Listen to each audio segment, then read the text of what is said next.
Welcome back. New angle, different kind of thing today. This is more of a requested video. This is how I got my tones on my And Justice for All cover, which I'll put the link up there if you've not listened to it. If you're here again watching this, you probably have. If you enjoyed that and this is useful to you, please why don't you click subscribe now and the bell icon and a like. That'd be great. So first off, we'll cut to a little rundown of how this is all wired up and connected to my computer. Okay guys, right, a quick rundown of the signal chain. So I'm going to plug my guitar in. This jack's going to go in my guitar. That will then go into the input of my HX Stomp. We are then doing the send from the HX Stomp. It's going up into the input of the Studio Pre, which is then running it into the PV Classic 60, which runs two 606s, output 60 watts. That then is coming out over the 8 ohm tap. Where are you? It's a bit dark around here. Anyway, trust me, it's coming out of there into the reactive load. We are not using the IR side of the reactive load. We are literally just coming out unfiltered back into the return of the HX Stomp. Okay, this is my extra switching for the Stomp. Then we're coming out of the Stomp in stereo into my audio interface, and then this is the rest of it. Okay, so you've seen all that gubbins, so now you should be able to see my desktop. I've got HX Edit open here. So what we're doing, ignore this amp block for us for a moment. This will be used in another video where I will try and match what we do here using the internal models built into the Helix. So ignore that. We're going to do here, we've got a send block and we're sending on the left channel only, mono. This is all mono because this rig at the moment is mono. And I only have one reactive load box. So we're sending on the left. In the HX Stomp's global settings, the left send and return is set to instrument level. So in this block, we're returning on the right channel, and that's set to line level because I've got a line out level coming out of the load box. So that's how we're going out of the Helix into the real amp. We're coming back in, and we've got a horizon gate. Thank you, line 6. That is fantastic. Even the horizon drive's really good fun as well. That saved me a few quid. Then we're going into an IR block. This is where we're going to load in the IRs. Actually, just stick that on the Justice one quickly. Actually, I'll go to the older ones. Where did we go? Let's go black. Right, so, and then I've got a reverb, a very short room reverb. This goes on and off depending on how I'm feeling. If I'm playing a single track on my own, playing along to a record or something, or just mucking around, I'll tend to have this set to about 3 second decay, though you don't really hear 3 seconds of it, but it makes it sound much more natural, and the amp's in the room when using headphones or monitors. For the recordings, we'll get into that a little bit later, so I'll just back that back down again. So let's go into it. I'll grab my guitar. Okay, back with my guitar, my Grassroots GMX 48 with EMG 8160 pickups. Right, so the IR pack, it comes from, to bring this up for you, BGelais. Absolute mad genius of a French Canadian, crazy dude. But these are his IRs. I do have, if you look here, there's C-Cal. He does some Metallica IRs and some specific ones for the Helix with different amp models. But I prefer BGelais. They just sound better to me. When I did the Justice cover, I used his version 2, I believe, pack. He's now got a version 2.2, which is a bit more streamlined and refined.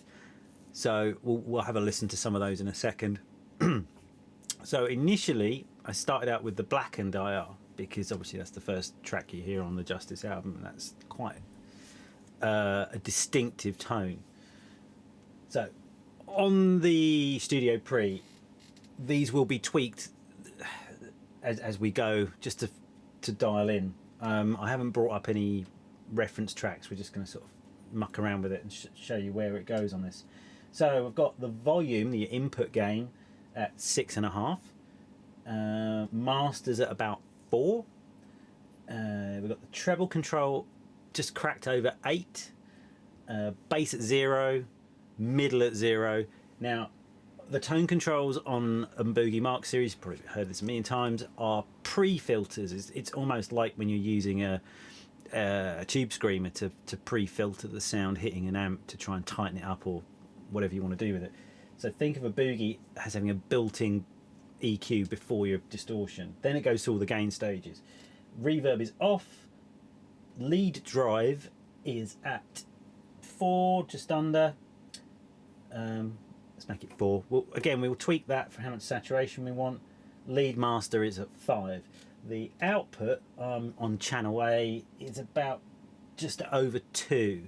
So that is actually quite loud. It's driving the power amp quite hard into the load box, which again is a key point of this. But if you hear Injustice, there's a compression and a slight fuzz on the higher end, which sounds to me like power amp compression. So I'm guessing they had their 2C pluses pretty cranked in the studio. Then we have the fat and the bright switches. These, again, on the Boogie, they just adjust where the saturation is, whether it's in the mid-range or the top and the harmonics. Very much like on a Mark IV, you've got the harmonic or mid-gain switch on the drive channel to tweak that. Again, these are minor tweaks, just trying to find where you want the amp to crunch in. So let's start off with the blackened IR, and it gives us this tone.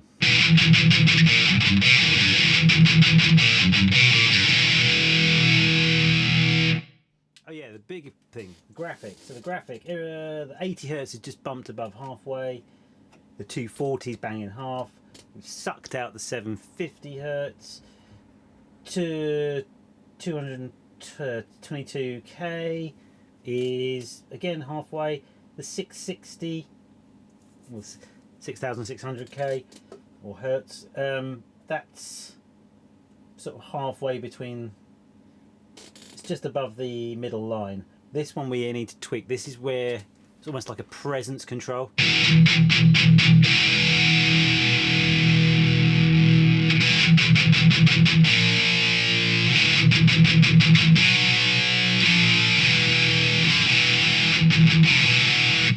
gives us our fizz, if you like.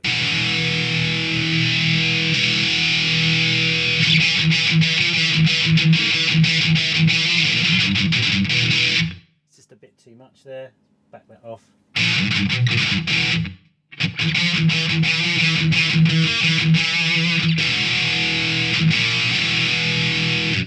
Let's try the fat switch.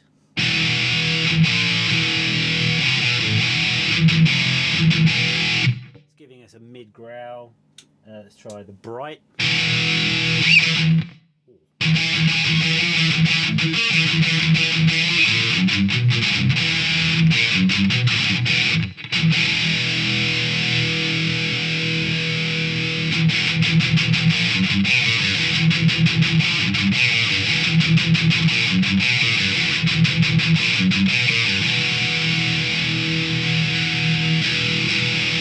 I like with the bright switch on and then bringing down the 6600. 2200 gives us a bit more character.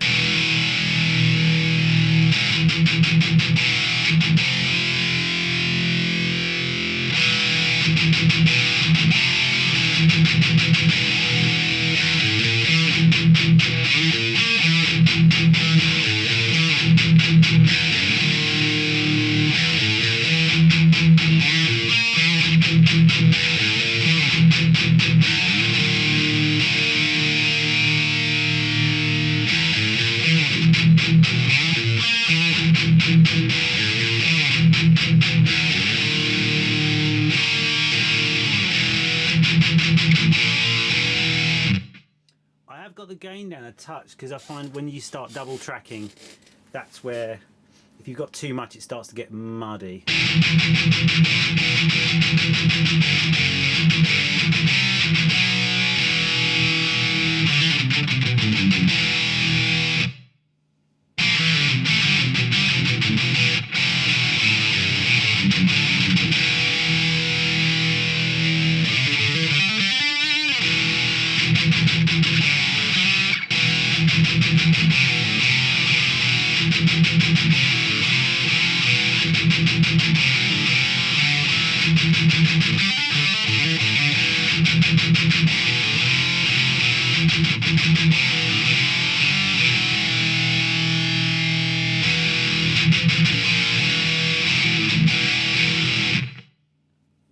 So yeah, that's that.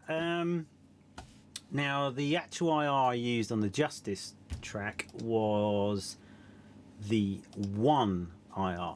Now this will be, you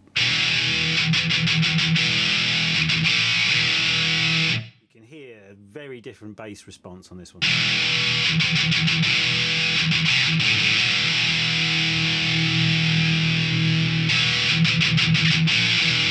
I put a bit more of the low frequencies back on the graphic. I just bumped the 80 up a little bit and the 240.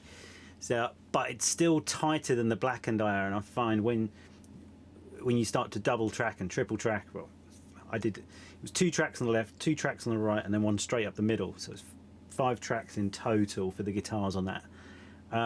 When you start overdubbing, layering, obviously you're going to get build up in certain frequencies on a guitar sound. Even though there's not much bass in, there's no bass in Justice, I still needed to have a tighter IR, which meant I didn't do nearly as much filtering in the mixing stage. So I found this IR, when overdubbed and double tracked, gave a much more authentic tone than just using, say, the blackened IR.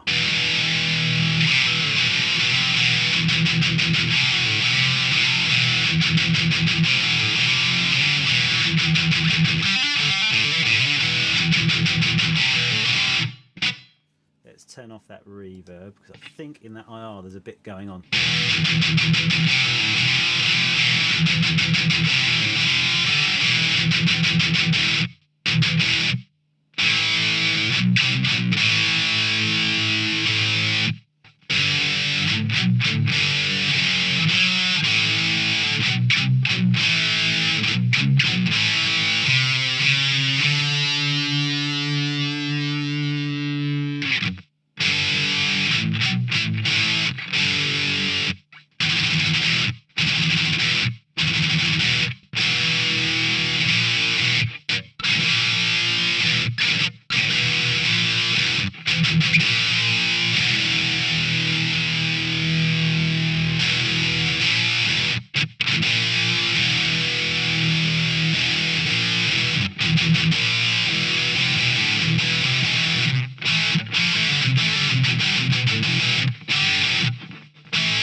I do like putting the fat switch in sometimes. It just gives the mids a much more chewier feel.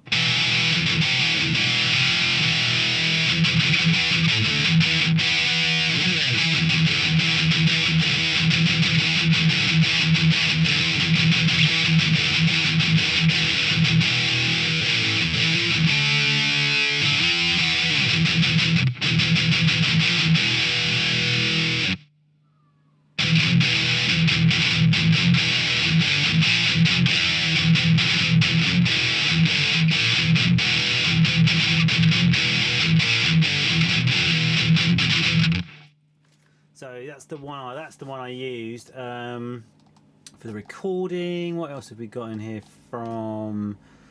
Oh, you got Shortest Straw.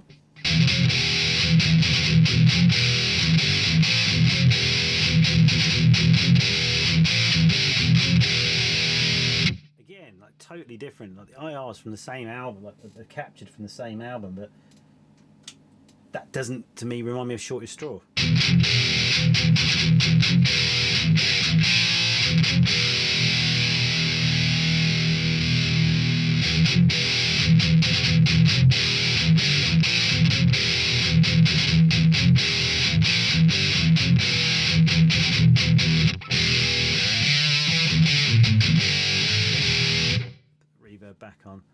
yeah, it makes such a difference. What else have we got? A harvester.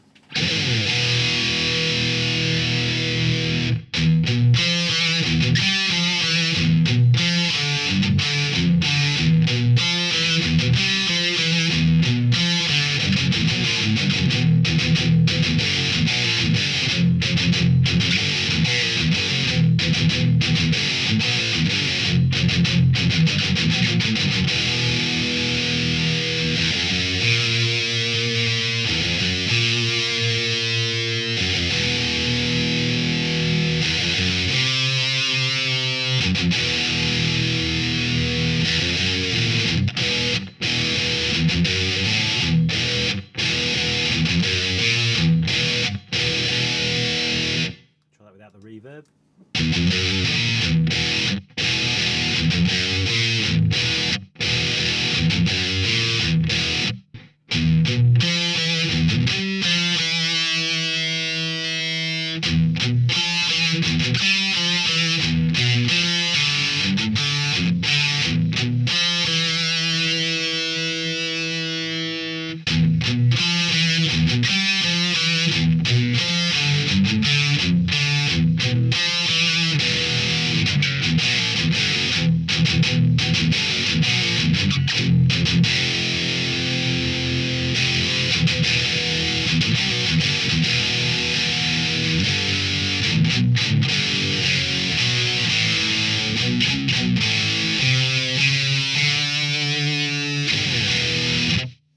You get the idea. It's literally just that's all it was. Yeah, amp into the 1IR. Here's the Dyer's Eve IR. This one's a really close match on here as well.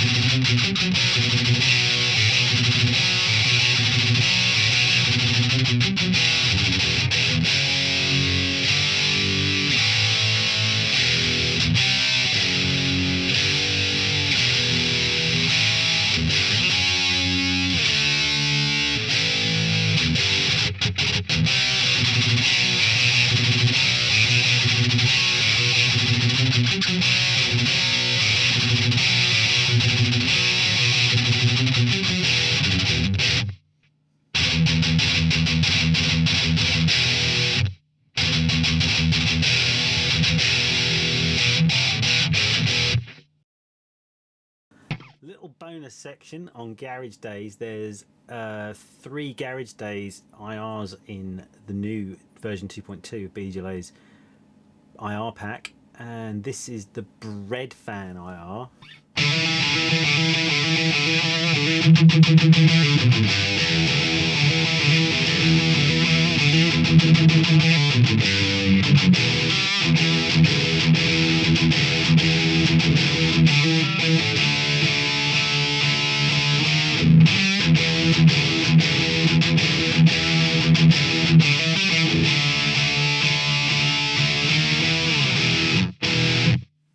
Sounds pretty good to me.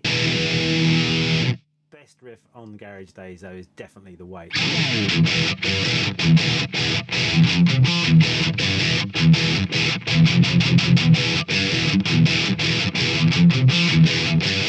think we need a little bit of room reverb going on because there was some.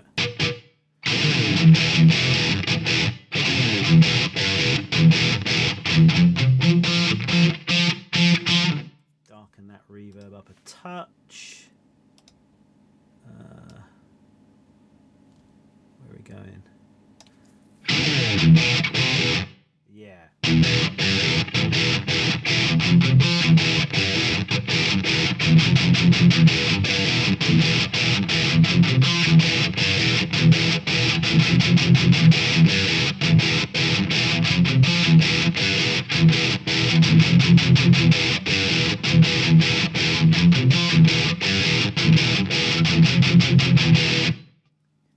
That sounds killer.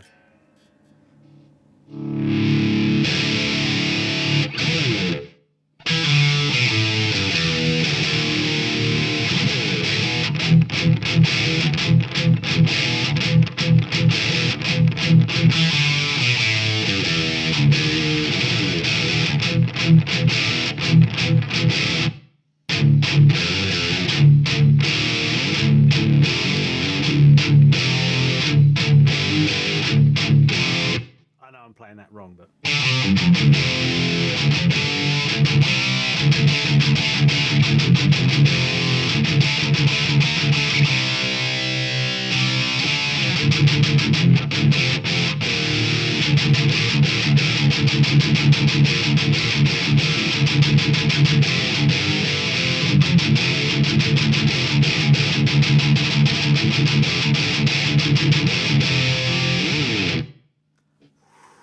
Well, what can I say? This is so much fun. Since you made it this far, please give me a like and a subscribe. And I must thank State of Mercury.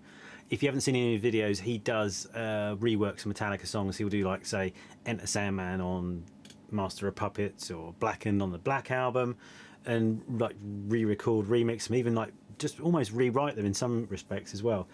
He was a guy who got me into these IRs, actually, when I was searching for sort of trying to nail that tone. Yeah, so big thanks to him. Recently sent a bunch of people my way. That was really nice of him. Can't thank you enough. That's been great. Obviously, this year being 2021 means the 30th anniversary of the Black Album. Now, I love all of Metallica. I'm not, all right, call me a fanboy, I don't care. But my favourite album, especially production-wise, is the Black Album, without a doubt. And it being the 30th anniversary, I'm going to do some Black Album videos. So using this rig and dialing in some of that stuff. Like I say, we're going to do a video where you can see on here where I've got the Mark IV, the Line 6 Mark IV sitting here. We'll do a tone. We'll try and do a tone match on. We'll try and do it on all of them. Actually, we'll include it in them all. And I'm going to do the other albums as well. Using the load box, I can go back using my Marshall. I've got a modded Marshall we can try and do some of the earlier albums with, which would be good fun. Yeah, so all that to come. Thank you very much. Thanks for watching. It helps. Thanks for helping the channel grow so quickly recently. It's been great fun. What more can I say except thank you? Any questions? If you need me to clarify anything, just put them down below in the comments. Yeah, have fun, good luck, and be safe, everyone. See you later.